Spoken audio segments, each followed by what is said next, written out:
pipe smoking fall here. Got my pipe today, and I got some nice tobacco from the place. Nice pipe for the money. And out already. But the other thing that came today was this little pressure jobby. I'm going to show you this thing. This thing's just a little 1200 watt, but I'm going to show you this.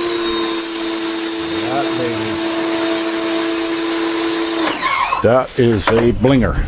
That is for sure. Very cheap. It wasn't a little over 30 bucks for that one from Lazada. It's got a different spray nozzle, one that's not quite as sharp as that one, and it's got some other stuff for it. It'll even suck out of a barrel of water. If you can't connect the hose to a water source, you can put it in a barrel of water, and it's got a little thing on it, and it works. I tried it this morning. As soon as I get this stuff, I put it together and I try it, make sure it works. But for the money, that's a damn good little pressure washer. I had one in the States I bought that was a gasoline engine one with a 3.5 horsepower motor, and it was a damn good sprayer, a real good one. And I liked it because right on the unit itself is where you put the tank. I used to put orange oil in that one. I could put a gallon of orange oil in there, and that lasted me months because I used to spray around the house on all the concrete just to keep the ants and the creepy crawlers off of there. They don't like that orange oil at all. And that place didn't have ants. I wish I could get some orange oil here. I'd spray around the house with it, and do all this to get that fungus out of there. But this will be used for cleaning. I'll clean the bike with it and stuff like that. The car. It's got a nice little doohickey on here. I don't know where I just put it for putting soap in if I want to spray the car down, let it soak up the soap. I don't like to do that in the sun though, because it'll dry on there too quick. But it seems to work. My little guy left the door open. We just picked this up from the guard shack. Our little compressor we bought, we had pumped it up, and when we got back it was down about halfway, so I took it apart. I took a little lighter and I went onto a spot, and you could see one little tiny area where it was seeping in this hose here. It was in this piece here where this shutoff valve is. And what happened was I just went ahead and took it off, put some Teflon tape on there and put it back in, and it's been holding on the little. Where the heck is that gauge? The gauge is still right where it was last night, so it's holding its pressure good. It's super quiet. I like that. I've had compressors in the past in my shop. One with a 60-gallon tank on it, and it had a motor with dual pumps on it. And when that thing kicked on, holy mackerel! It just was thunderous inside the shop. And if I'd had it all to do over again, it would have went outside. I had a little special little house for it outside. But this one's good. It's got the nice water bleed off on the bottom. Everything a compressor is supposed to have, and for the money, you can't beat it. I hope the motor holds up well. It's a dual pump job, and it runs off of each side of the motor. And it pumps up quick. It runs really good. I did the connectors on it, but what happened was I still have to go to the store, phase out. So I have to go to the store and get one connector. I'll bring the ones I have with me, make sure I get the one, and I'll just have to cut the hose and poke it in and put a hose clamp on it, and then we'll be up and running with that. So we'll have air when we need it. The pressure washer, I'm real happy with that, because for cleaning the bike. Now this one's there's a little bit too much power, I think, for cleaning the bike, because you'll start getting rust stuff. But there's another nozzle. I haven't tried it yet. It's more of a wave one according to the picture. I'll try that one here in a bit. And that's the one will probably be used for cleaning the bike. I don't like to spray too much in and around the starter and all that. I'll get in there and clean that by hand in a soft brush. But like for the wheels and back around the swing arm and all that, I just don't like to get pressure washer in there, because you wind up pushing grease out of stuff. When I take the back tire off, I'm going to check that swing arm bearing. I wish they'd put Zerk fittings on those so you could pump it full of grease. But they just don't. On my XR650L, I went ahead and drilled that out. The bearings in it were just a regular roller bearing, only sealed on one side. So what I did was I put a thing and just would fill the whole thing full of grease, and just screwed a little Zerk fitting in there, and that worked out good. It was tough to get to because I didn't want to put it on the bottom and get it knocked off. There's no skid plate that comes back far enough to cover it. So where it was, in order to get to it, I had to take the wheel off.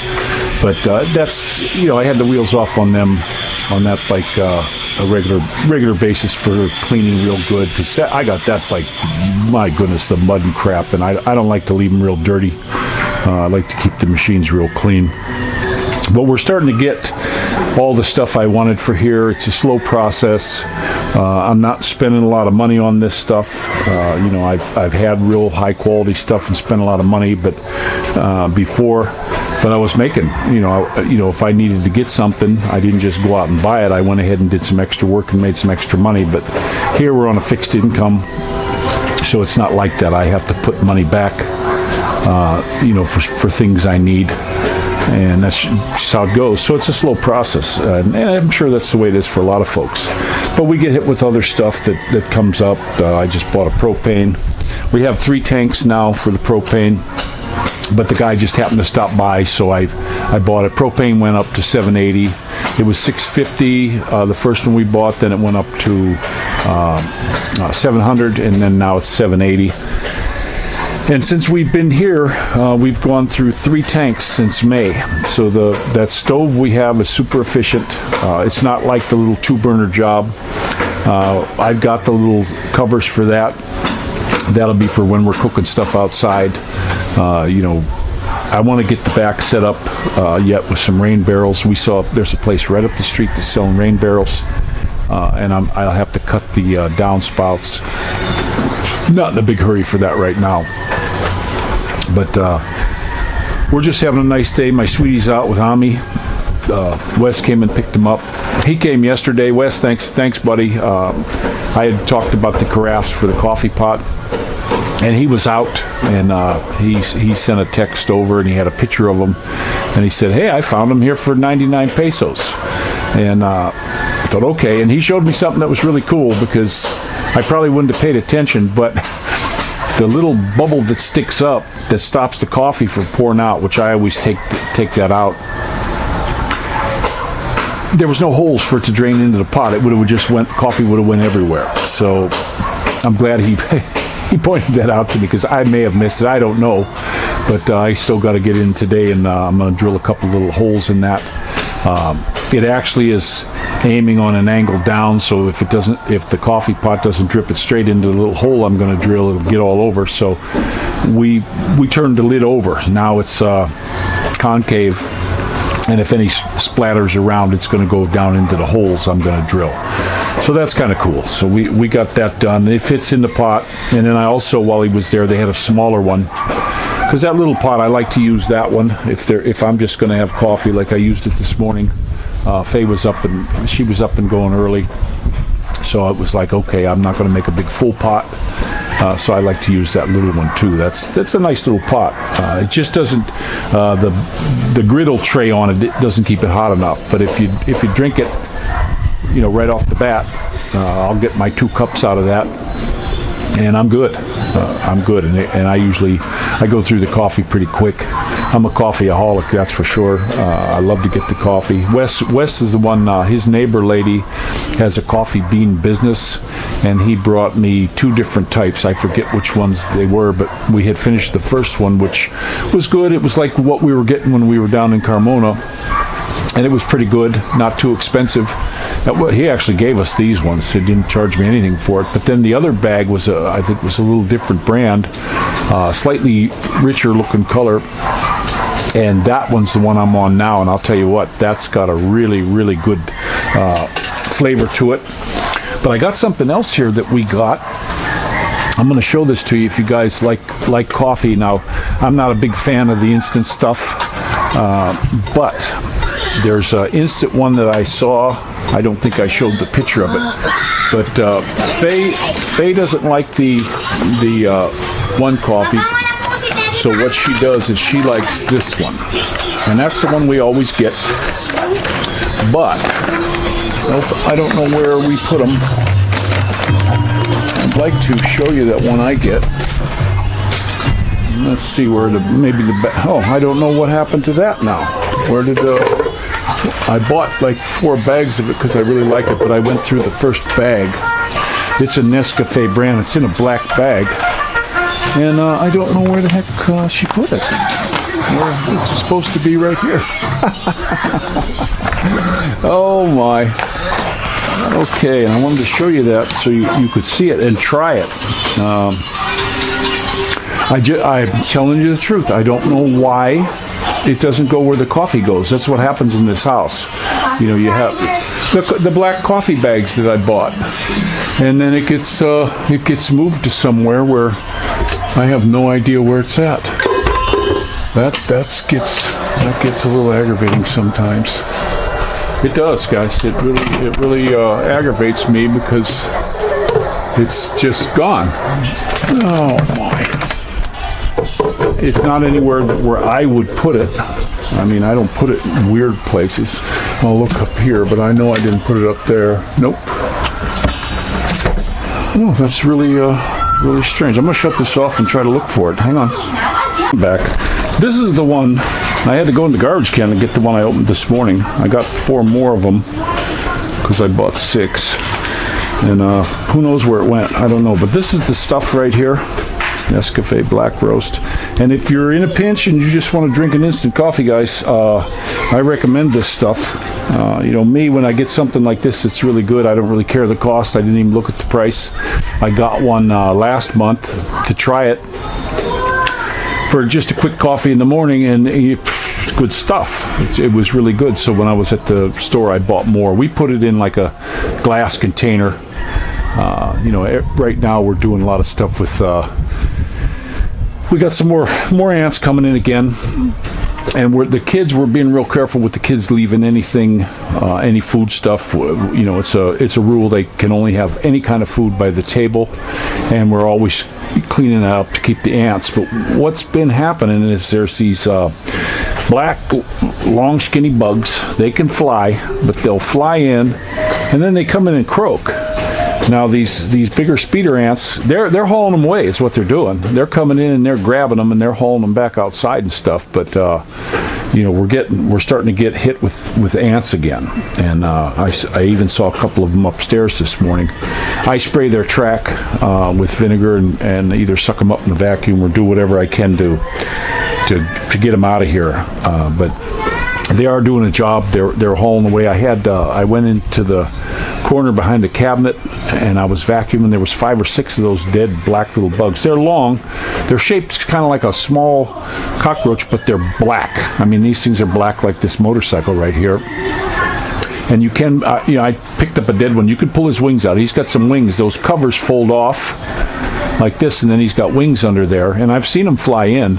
They're like a dopey-looking flying bug, but they seem to fly. And even if you swipe at them in the air, and just a little bit of air current like that makes them wipe out, and they crash land.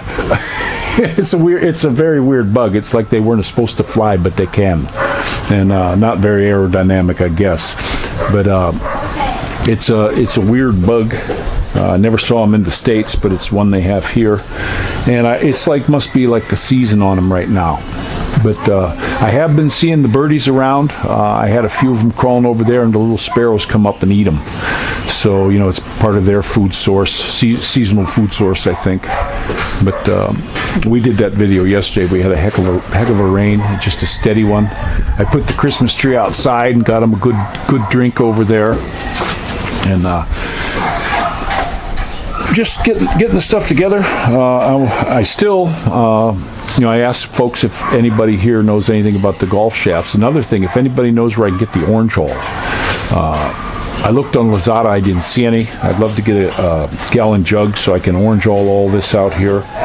That really keeps your concrete good. I deliberately didn't have them put tile down. That was part of the thing. I could have got tile put out here. Some of the houses here have it.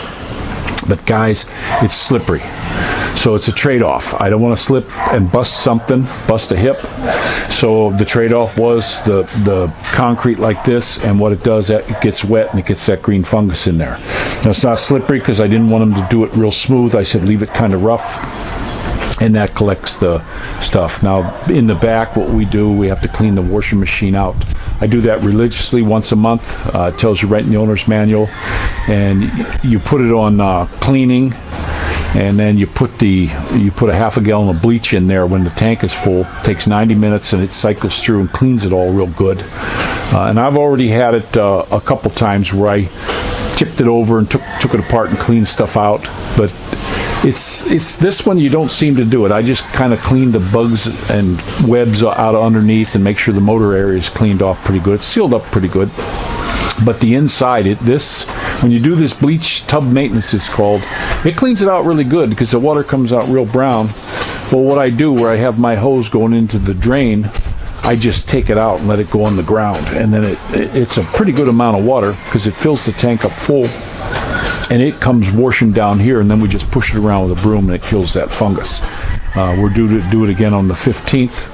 I do it on the 15th of every month, and then that way that kills the fungus up to here. But now I'm going to get the pressure washer out, and like I said, I'd like to get the orange all. I don't want to run any bleach through the machine here, because that'll corrode things. I actually had a knife one time. This is when I was very young and didn't know any better. But my dad gave me this beautiful case knife, and instead of being in a vertical pouch, it laid horizontal across the front of your belt. And it was when they first came out with the Velcro snaps on them, and you could pull this beautiful little case knife out. And I found something out about case knives. If you want a super sharp knife, you can really sharpen those cases up. I had a Lansky set, and you could sharpen them to shave hair. You could shave with it. You could absolutely shave with it, even get around your nose and stuff. And that was a great little knife. But I was at work one time and didn't have any other knife, and it wasn't for doing this kind of duty, but it was a pinch, and I had to go ahead and strip some wire. And it got all this black stuff on the knife. Tried mineral spirits, couldn't get it off, and I thought, okay, I'm going to throw it in a little glass. I had a little pickle jar or something. I put bleach in, I set it down to bleach. Well, when I got up the next morning, guys, it had corroded holes in that blade. I'm not kidding you. So bleach will corrode the living stuff out of your metals if you're not careful. I never did use it on the vehicles or anything like that. As like a cleaner or anything, not even a wipe. I use my bleach rags just for countertops and breadboards and stuff like that when we're in the kitchen. I just did a big thing in the kitchen where I cleaned it all off because left the screen door open, and that female cat that hangs around here, she got in and was up on the counter, and so I pulled everything off, re-washed all the dishes that were sitting there and cleaned that up. Washed it with the regular dish rag, and then I hit it with some bleach rags. I just don't like the idea of cats crawling on stuff. We give her a thump with something. She comes and hangs around. She's still hunting these little mice. Every time I turn around, at least daily, I see her with a mouse. I told Faye don't feed her, but sometimes we give her she don't like fish. You can put fish out there, she won't touch it. But if we throw out some leftover chicken stuff, like the knuckles on the chicken, she'll eat that. And she chomps them right up. And also, if we have anything left on the pork chop bone, we'll throw that out there for her. She's not pregnant now. She had the little ones. Have no idea what happened with them. She didn't have them here. She had them over where the dudes are. So I don't know if they're all over there or not. But she looks like she's still producing milk. So maybe she just comes over here for a visit and then goes back there and feeds her little one. But I haven't seen them yet. So I hope that they're okay. I'm sure she's going to teach them how to hunt and get these little mice. As the houses go in, I think the mouse problem will probably leave. We didn't meet the owners of this house over here. This one, it's Sunday, so they're not working, but they're getting ready to go. They already put concrete in for the bases, and we met the aunt and uncle, and looks like a cousin or something. They came over. My wife was sitting having coffee. Seems like a good group of people, so I'm sure that their nephew is and niece are probably pretty good also. So that's nice to know that neighbors. But so far in this development, we really haven't run into anybody who's, untowards or anything. I met the fellow that was there. He's a young guy. He's got a kid Mumu's age too, so they'll have somebody to play with. And he just seems like a really good dude. He had his mom and dad there, plus Nanai and Tatai of his, and it looked like a sister was there, and they were all looking over the house, and he just seemed like a good dude. I did let him know about the water to make sure he has provisions for a pressure tank, so they don't run into that. Because I told him, hey, you can come up right now and show you that there's no water upstairs. And he was like amazed. He said the Meterland never said a word to him about it, and they should disclose this. They should just offer it. Hey, we're doing these houses, but here, we can put this in for you because sometimes there's not a lot of pressure. Now today, we were running the washer, so there was nothing upstairs, and then my wife had the bath. She baths down here. She still likes the tabo. She don't really do the shower much. But after she split, I was able to get a good shower. I had plenty of pressure today. But it just kind of sucks that I want to take a shower every day. And, it just irks me when I got to sit there with the tabo. And we can heat water if I want, but, the water coming out of the tap isn't that cold or anything, and the cold water is actually kind of good for you. Sometimes I even take a cold shower. If the pressure's not enough to where that Instahot is kicking on and off. When I hear it clicking because there's not enough water, I just shut it off. I got a little remote control. I don't like the idea of touching that at all. I'm glad it's up real high so nobody else can even reach it, because there's no ground, guys. It's got 2 hots coming in, and I definitely don't want to get lit up in the shower. And it's all plastic pipes through from that. They make them. I've never heard of a problem with them, but I hope we don't get fried on that dang thing. But that's just the way it's done here. It's foreign to me, that's for sure, as an electrician. Anytime we run anything, the last few years of my career, Instahots turned into the big thing. And even when I was redoing my place, I didn't put a big water tank. They had a big, huge water tank. It wasn't a 40-gallon. It looked like it was about a 60-gallon for the house I was in California. And I thought, I'm not going to go ahead and do that. I just went into, it had 3 bathrooms. One of them, 2.5, I guess they call it, because one was just a shower. It didn't have a tub. The other ones had tub, and the master bathroom was real nice. But what I did was I just went ahead and put Instahots under the sink. Of course, they don't get fed by gravity. I didn't put them up in the ceiling like the guy here wanted, but but I had those in there. And those ones were, I had was able to get 8,000 watt jobs, and they only come on when you're using the water. And myself, when I take a shower, I just never broke this habit when I was in the Navy, was take the shower, get the water going on. I actually did my one in my master bath to where I had a cord. You just stepped on it. The chain went all the way down to the bottom, and you just stepped on it, and then the water would come out. I had a good, like a rain shower, and then the hot water would come on immediate on that one. You'd hear it clicking on, and you had hot water like pretty quick. And I'd get all wet, so stop the water, rinse up, and then rinse off. So I never was one to use a lot of water when I'm showering. The kids, we don't use a lot with the kids. I figure in this area with the price of water, let's just get them used to it. I can bath all 3 kids with the tabo. Dorothy does like the shower. Maddie uses it sometimes too, but we don't leave it on. They got the little pull handle right there, so you just get underneath it, get wet, and then do all your soaping up and rinse off. And that's the way, let's conserve what we got. Let's just keep it doing. But upstairs, I got to do clean the shower head. It's all clogged up. I got a guy over here. I'm going to go ahead and let you go. It's probably running long enough anyway, but this is Rickshaw out, and don't forget to pray for each other.